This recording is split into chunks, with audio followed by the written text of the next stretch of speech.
आता बघूयात मुंबई पुण्यातल्या टॉप 9 घडामोडी।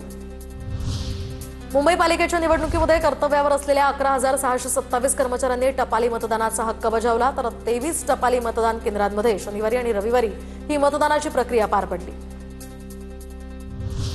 मुंबईत पश्चिम मार्गावर कांदिवली ते बोरिवली 6व्या मार्गिकेच्या कामांसाठी ब्लॉकमुळे आज आणि उद्या 240 लोकल फेऱ्या रद्द असतील।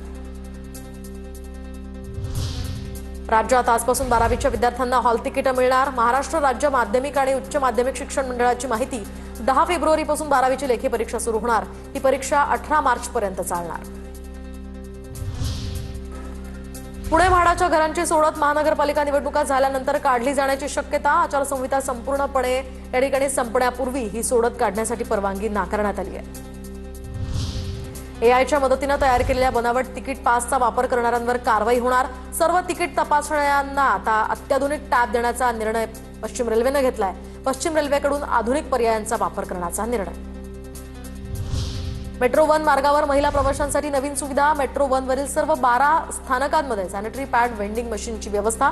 महिला प्रवाशांच्या मासिक पाळीच्या काळामध्ये होणारी गैरसोय दूर होण्यास यामुळे मदत होणार।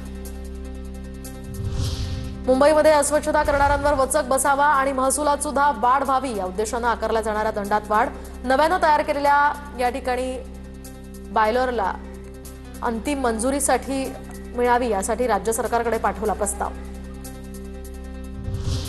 पुणे शहर आणि पुणे परिसरातील तापमान 9 अंशांवर। उत्तरेकडून येणाऱ्या थंड वाऱ्यांमुळे राज्यात थंडीची लाट। पुण्यामध्ये कडाक्याच्या थंडीचा अनुभव। पुणे म्हाडाच्या घरांची सोडत महानगरपालिका निवडणुका झाल्यानंतर काढली जाण्याची शक्यता। आचारसंहिता संपण्यापूर्वी ही सोडत काढण्यासाठी परवानगी नाकारण्यात आली आहे।